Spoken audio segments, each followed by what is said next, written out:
I found 3 disposable phones that belonged to my husband, filled with all kinds of fetishes. One particular one had a dating app that basically looks for top and bottom men. In his messages, I saw that he had spoken to multiple men about how he loves being on the bottom and how he particularly liked it when they dressed in female clothing. My whole world turned upside down. Hey, I'm here to tell you my story, but I won't give you specifics so that you don't focus on the country itself. Long ago, I decided to move to my husband's hometown country. And yes, it was an arrangement. I arrived and noticed my husband's behavior was really strange. He wasn't the thoughtful, charming guy I thought I had been emailing, but rather he was cold and distant.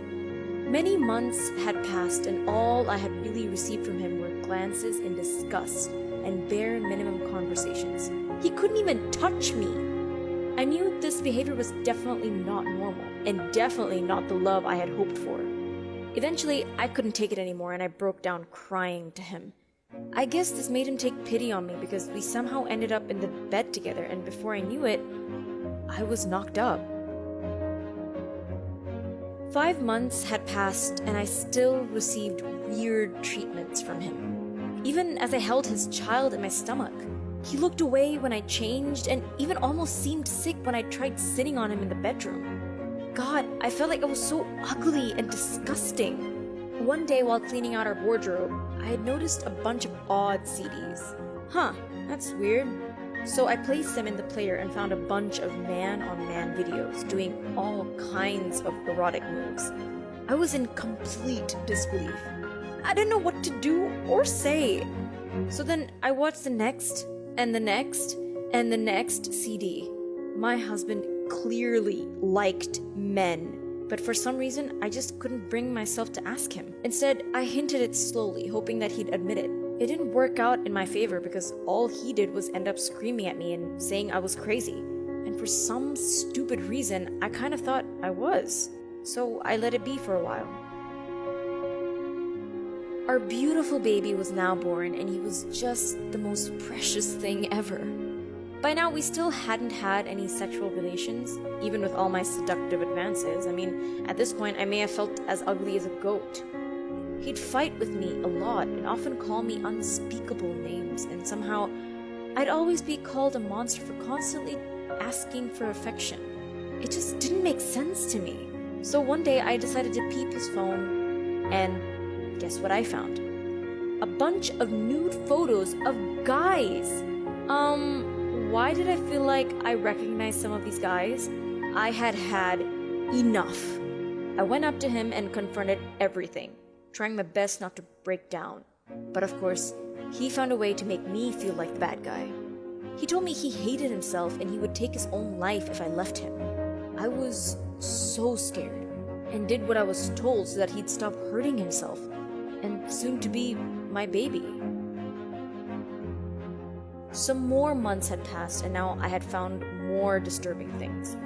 I had tucked myself in bed one night and noticed some used, let's just say, forms of contraceptions for men. I was absolutely horrified, but at the same time, this made me wonder if he was into women, so I grew furious. Whether if it was a man or a woman, I was in a country where rules for this were not tolerated, and if I spoke up, I could put his life in danger or mine if I came across as a liar. So years had gone by and I let this slide. The same old crap year after year, and eventually my husband and I became just 2 people living in the same house but never really there together. It was miserable, and he had only grew colder and meaner. One day he had pushed it too far. He started taking out all of his anger on our son. It began with just small acts and slowly grew worse and worse. We couldn't say anything to him because for some reason, there was just so much anger in his eyes. He always took it out on my beautiful boy. I felt so helpless. I decided my baby had gone through too much and I should take him out for a treat with ice cream the next day. So we hopped in the car to the closest shop we could find. But once I sat inside, I noticed something off in the car storage. 3 disposable phones. What the heck? I open and saw unspeakable things. My husband had 3 phones filled with different types of fetishes. One particular one had a dating app that basically looks for top and bottom men. In his messages, I saw that he had spoken to multiple men about how he loves being on the top and how he particularly liked it when they dress in female clothing. To be honest, it broke my heart reading all of this. I began shaking, trying my best not to cry in front of my son. I didn't know what to do anymore because this was all so new to me. We were never taught about this in my country. So I made the wrong decision in creating a fake account when I was home and contacting my husband on the app. Yep, stupid idea. I learned about all sorts of his secrets the following weeks and just how many things he was doing behind my back. He would talk to the fake me and tell me about how horrible his life was and how much he hated his wife and ugly child. He had invited fake me over to his house several times and said that he does it all the time with different guys every week. I never felt so betrayed. At this point, it wasn't even about him discovering himself anymore. He blatantly didn't care about me and all the damage he was doing to our family. I really took this as a turning point, as it was something that I could never change about him. So I decided that enough was enough.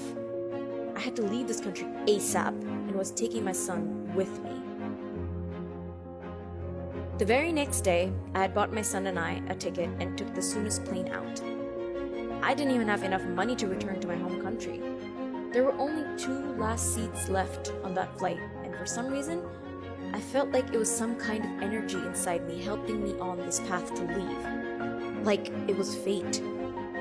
My husband and I are no longer together, but we're still trying to get divorced. Now that I look back, I realize how uneducated I was in this whole ordeal and wish that I'd just left sooner so he could be happy with who he wanted to be. To this day, he will still not admit that he likes men. I wish that he did because it is no sin. The sin is in the lies he told me. But it doesn't matter because now my son and I are finally safe and happy.